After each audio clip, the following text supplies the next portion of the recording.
A continuación, la corrupción.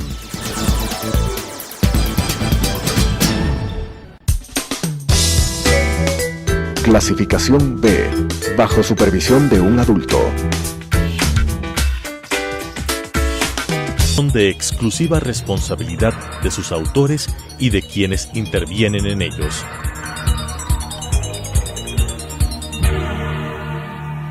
Telesucesos, Canal 29, UHF presenta La Corrupción. La corrupción es una asociación para delinquir entre corruptor y corruptos. ¿Podemos seguir siendo complacientes frente a este flagelo? Con la conducción de Freddy Bravo. La corrupción. ¿Qué tal, amigos? Un gusto de saludarlos. Y voy a tratar un tema que este instante está precisamente como en primera plana, si lo podríamos así describir. El tema del juicio político al sentenciado vicepresidente. Yo creo que es suficiente decir sentenciado vicepresidente porque hay legisladores, hay gente que dice al sentenciado sin funciones. El señor Glass no tuvo funciones desde el primer día.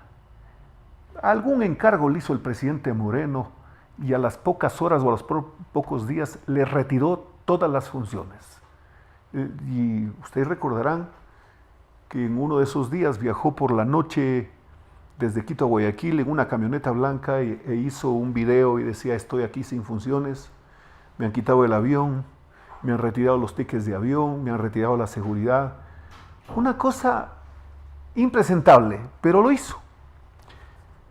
El señor Glass hace pocas horas, hace pocos días acaba de ser sentenciado por un delito de asociación ilícita con una sanción para cumplir tras las rejas con encarcelamiento por un tiempo de 6 años. Muchos dirán, ¿eso tiene algunas instancias? Por supuesto que sí. De hecho, ha de apelar y seguirá su trámite, pero tiene ya una sentencia de primera instancia. Y a eso nos vamos a referir. Escuché el día de ayer a uno de los legisladores del CAL decir que tiene que apurarse, tiene que ser diligente la Comisión de Fiscalización luego que retornara de la Corte Constitucional el examen, si se quiere, de la constitucionalidad del juicio, si procede o no. ¿Qué tenía que hacer la Corte? En el espíritu, no digo de Montecristi, no, en el espíritu de un legislador al hacer una norma. ¿Qué significa el que pase por un filtro la Corte Constitucional? Chequear la Constitución, que dice el artículo 129, qué tiene que hacerse, cómo se tiene que presentar el proceso, quiénes pueden hacerlo. A ver, se presenta en este caso el legislador Gómez. Dice, el legislador es, el señor Gómez es legislador, sí, e incluso se adjunta una certificación de la Secretaría del Congreso. Y como si eso fuese poco, además se adjunta una copia de la credencial otorgada por el CNE al momento de hacer la entrega de credenciales a las personas que han resultado favorecidas con el voto de los ecuatorianos. La Corte Constitucional estudió el proceso y dijo, procede. Hasta hace pocas horas, y voy a permitirme, creo que tengo, hasta hace pocas horas, estamos hablando del domingo, y ustedes me van a permitir, este es un talonario de un ticket de avión. Estamos hablando del domingo 17 de diciembre. Exactamente, el domingo 17 de diciembre. Fue la reunión del CAL para definir el juicio político al señor Jorge Glass Espinel. Se reunieron los legisladores, el presidente, señor José Serrano, la vicepresidenta Bonilla estuvo ausente, presentó una excusa por su estado de embarazo, pero además hizo una precisión respecto de lo que ella piensa del juicio, consideró, de acuerdo al texto de su comunicación, de que debería ser llamado a juicio político el señor Glass Espinel, el vicepresidente Carlos Berman, el parlamentario de Tungurahua, el doctor Torres, Luis Fernando Torres, el parlamentario Donoso de la provincia de Pichincha, Patricio Donoso. Y estuvieron ausentes las legisladoras Buendía, de la provincia de Pichincha, y Verónica Arias, de la provincia de Loja. Ese día, en el vuelo de Tame, en el vuelo 144, en la ruta Loja-Quito, viajó la señora Verónica Arias, a decir de ella, a la reunión del CAL. Se entiende, yo puedo cometer un error en lo que voy a decir, se entiende, supongo, de que lo hacía usando un ticket de los tickets que paga la Asamblea Nacional a los legisladores que se trasladan desde las diferentes provincias hasta la ciudad de Quito, sede de la Asamblea Nacional. A ver, venía desde Loja a Quito en el vuelo 144 de las 7:15 de la mañana de Tame, avión Embraer, para asistir a la sesión del CAL. ¿Qué ocurre? Que no asiste a la sesión del CAL, doña Verónica Arias, como no asistió tampoco la señora Soledad Buendía. Pero, ¿por qué? ¿Bajo qué circunstancias? Porque los hechos se vienen dando de tal manera que si retrocedemos con nuestra memoria desde el primer día que se anunció un posible juicio político a quien ejercía la vicepresidencia de la República. Primero, la presidenta de la Comisión de Fiscalización lo invitó a una comisión general, no en el hemiciclo, no en la sala de la comisión, en una de las salas de la Asamblea Nacional, al señor Glass, a que haga una exposición. Y él, pues, sin preguntas, con seguridad, asistido de teleprompter y de todas las herramientas tecnológicas, fue y dio un discurso y hablaba de las carreteras, de las eléctricas, de la década ganada, etcétera, etcétera, etcétera. Los legisladores quisieron hacer preguntas, facultad no que les está permitido, facultad que la tienen y están obligados a ejercerla. Un parlamentario en el ejercicio de la fiscalización tiene que hacer preguntas, repreguntas. Tiene que acusarlo, por supuesto, al funcionario y decirle, tú, usted o como se llame, ha fallado en esto, en lo de aquí, en lo de acá. Esto es el perjuicio. Tiene que anunciar qué tipo de delito podría estar cometiendo, y los delitos están atribuidos en forma exclusiva a la función judicial para procesar y para tramitar desde el punto de vista judicial. Pero en la Asamblea los delitos se los anuncia. Cuando dicen los asambleístas es que no hay pruebas, cometen una barbaridad inimaginable, propia de estos tiempos. En el pasado a nadie se le pudo haber ocurrido eso. Y en el futuro, con esta experiencia, será repugnante si es que hubiese una persona que se pronuncie en ese sentido. La señora Carrión, presidenta de la Comisión de Fiscalización, convocó a Glass. Y fue según él y ellos, ellas y ellos. Yo digo así, recordando una canción, no porque estoy de acuerdo con ese tipo de expresión repetitiva que quisieron también imponernos. Según los legisladores que están del lado a pie juntillas como feligreses y cada vez se desmoronan o se desgranan, cada vez son menos, se lució pues Glass y salió de la asamblea, todo él pues imponente, desafiante. Quitarán de ahí. A pocos días un grupo de legisladoras presentaron un juicio político contra él y obviamente el CAL lo rechazó diciendo que no hay pruebas. La Constitución de la República en ninguna parte dice, permite la constitución o la conformación del CAL. Porque viene a ser un filtro que le pone una condición al legislador. Y el legislador, cuando es elegido, no tiene ninguna condición. El elector le dice, quiero que vayas a elegir, a legislar y a fiscalizar. En este proceso electoral se habló mucho del tema Odebrecht. Y perdóneme la primera persona, desde el 2008 vengo hablando yo del tema de Odebrecht, porque Odebrecht financió a los manteles en el golpe de Estado que dieron al Congreso Nacional cuando destituyeron a 57 legisladores de la República.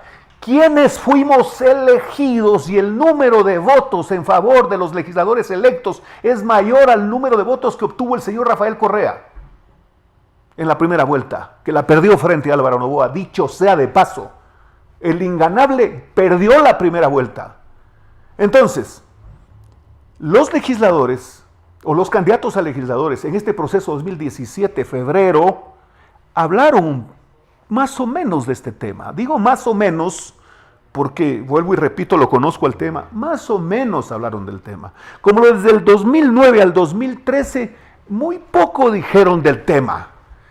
Y Odebrecht el 2008, el 2007, el 2009, ya estaba pues metidos en el tema. Toachi Pilatón, San Francisco, Manduriaco estaba preparándose, se preparaba también el tema de la refinería del Pacífico, el acueducto La Esperanza, etcétera, etcétera.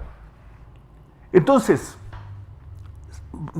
vuelvo a la Comisión General de la señora Carrión, pasó al CAL y el CAL archivó, faltaban pruebas. Yo recuerdo que ese proceso lo presentaron de juicio político por el tema Kaminowska.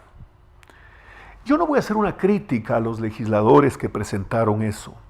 Solo voy a hacer una pequeña reflexión.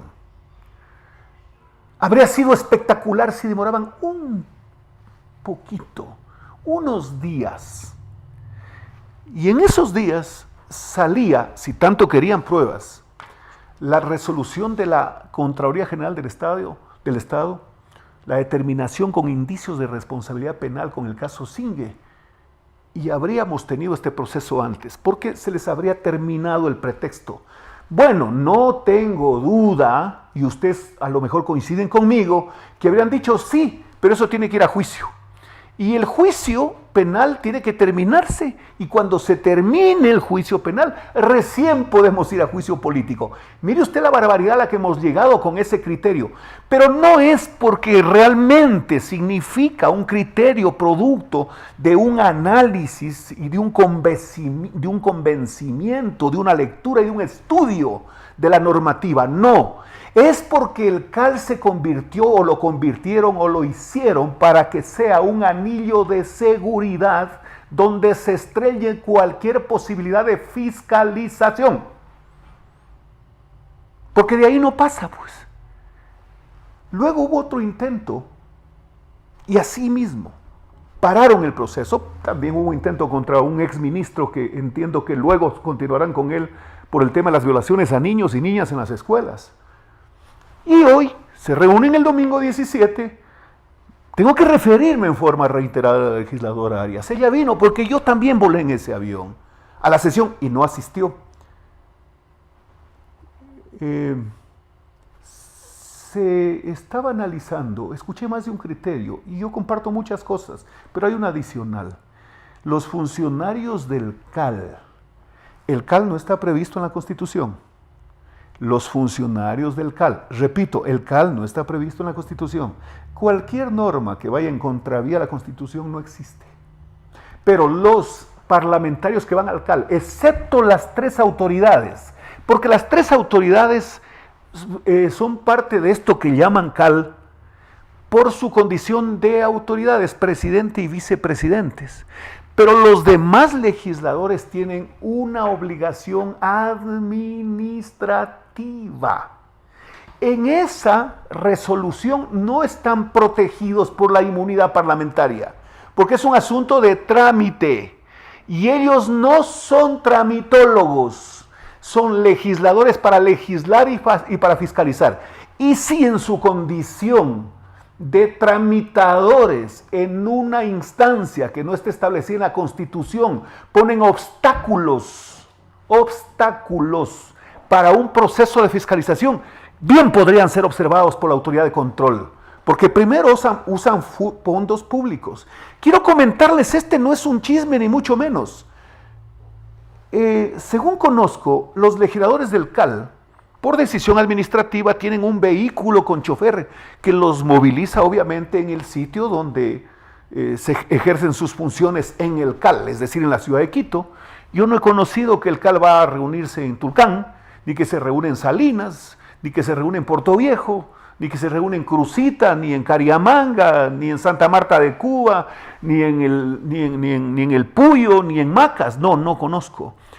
Pero el día viernes, si el domingo fue 17, el sábado fue 16 y el viernes fue 15.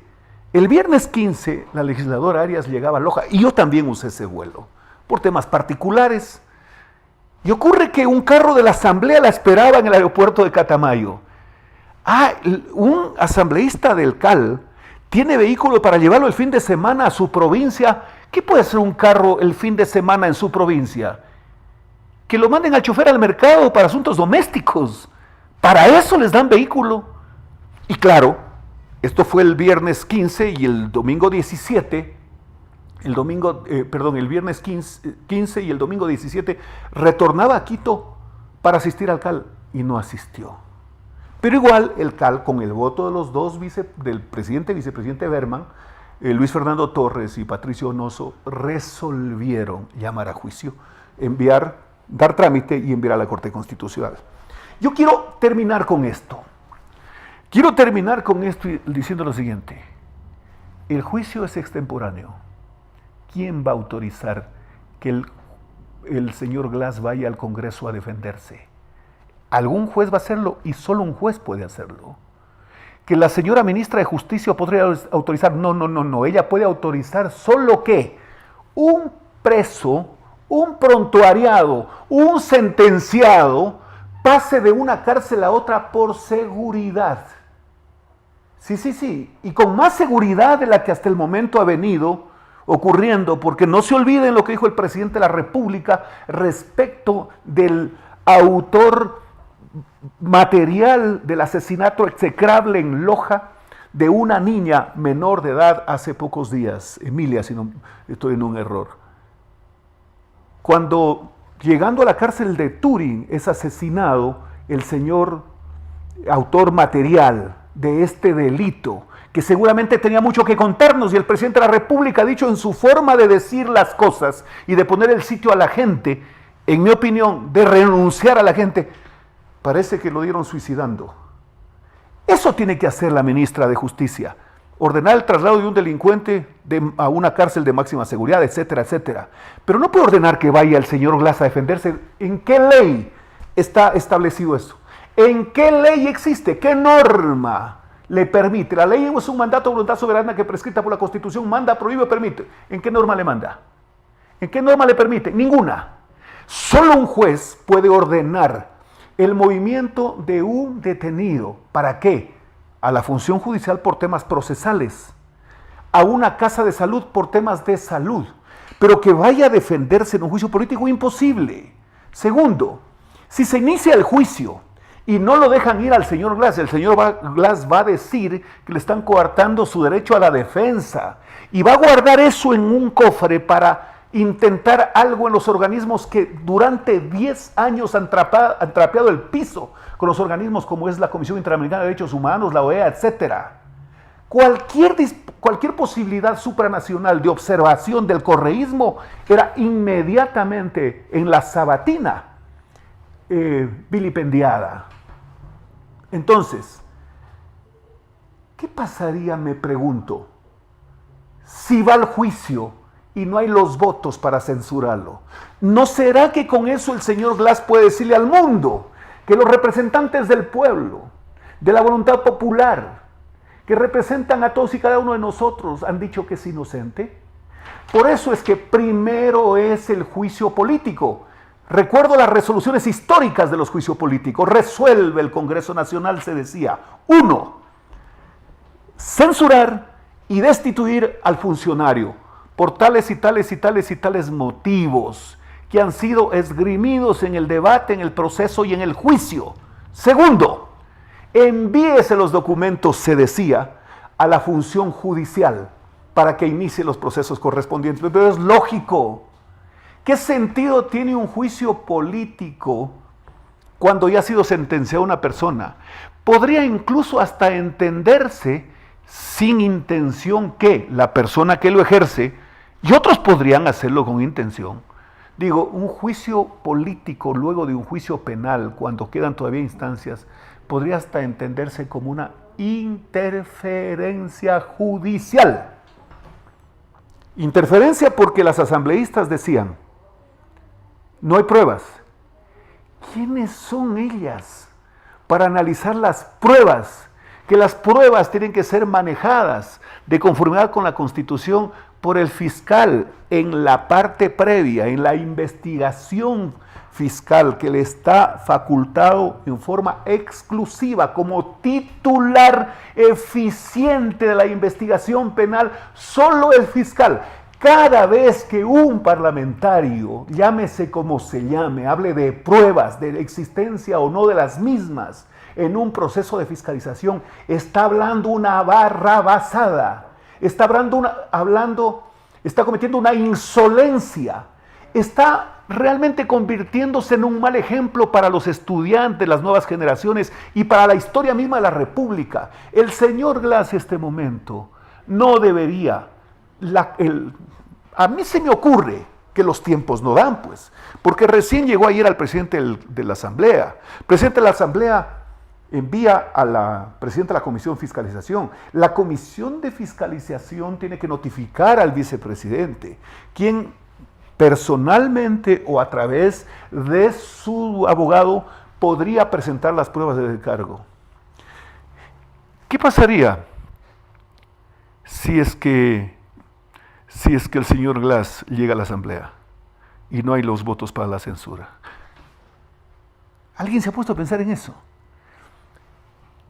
El señor Glass va a adoptar seguramente una pose, en el sentido de que no me dejan ir porque los voy a desenmascarar, pero tiene tiempo, pues. No, pues, pero si tiene tiempo. En el caso de Cohecho, puede cooperar para que la sentencia le sea, para tener una rebaja en su sentencia. En el caso de peculado, también puede cooperar, pues. Porque se me ocurre, bien podría decir, el decreto con el que a mí me encargaron los sectores estratégicos, el decreto fue firmado por el presidente de la República. Suficiente. Yo cumplía con una política de Estado. ¿Quién es el jefe de Estado? El presidente de la República. Suficiente. Más cualquier cantidad de cosas que solo él las sabe. Y no es justo por él, por su familia y por la patria que intente llevárselas a la tumba. Porque, como bien ha dicho el presidente de la República, va a pasar mucho tiempo y varios periodos para poder descubrir exactamente qué es lo que pasó, de qué forma la trama Odebrecht en el Ecuador tuvo incidencia en lo político, en lo económico, en lo judicial, en lo extrajudicial, en lo nacional, en lo supranacional. Porque no somos una isla en este caso, por desgracia, sino que somos parte de una trama en toda la región, ya que eso seguramente nació en el Foro de Sao Paulo, liderado por Lula, bajo los designios de Fidel Castro. La revolución del socialismo del siglo XXI tenía un propósito, lo consiguió. Un presidente de un país poderoso como el señor Lula, que tenía un banco como el Bandes, que además tenía empresas, Odebrecht, Camargo Correa, OAS, Furnas. Les quiero contar que la empresa que fiscalizó San Francisco a Odebrecht fue una empresa brasilera, socios en el Brasil. Y no se olviden de esto. El mandato 15 de Montecristi en el artículo 5 determinó que el Estado ecuatoriano asumía la deuda de Odebrecht que tenía con el Bandes. Es decir, el Estado ecuatoriano lo hizo a un lado, a Odebrecht, de acuerdo al mandato 5 que hicieron en mandato 15 en el numeral 5, que dice que Odebrecht deja de ser deudor del Bandes, Banco Brasilero, y que esa deuda la asume el Estado. Eran 294 millones. Firman documentos promisorios por 231 millones, es decir, ya casi 40 millones en pocos días. Y luego reconocen intereses por 103 millones, 333 más 103 son 434 millones de dólares que asumió el Estado por un mandato de Montecristi, de los legisladores de Montecristi. Nadie, de acuerdo al artículo 230 de la Constitución, está exento de responsabilidad cuando esté en el ejercicio de la función pública. Dígase cómo, funcionario público, dignatario, etc. Muchas gracias, estimados amigos. Qué gusto saludarlos como siempre. Nos vemos la próxima semana.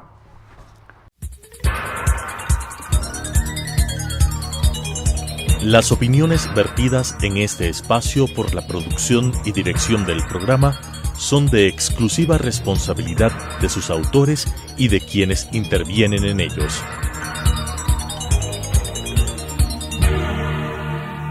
Telesucesos Canal 29 UHF presentó La Corrupción. La corrupción es una asociación para delinquir entre corruptor y corruptos. ¿Podemos seguir siendo complacientes frente a este flagelo? Con la conducción de Freddy Bravo. La Corrupción.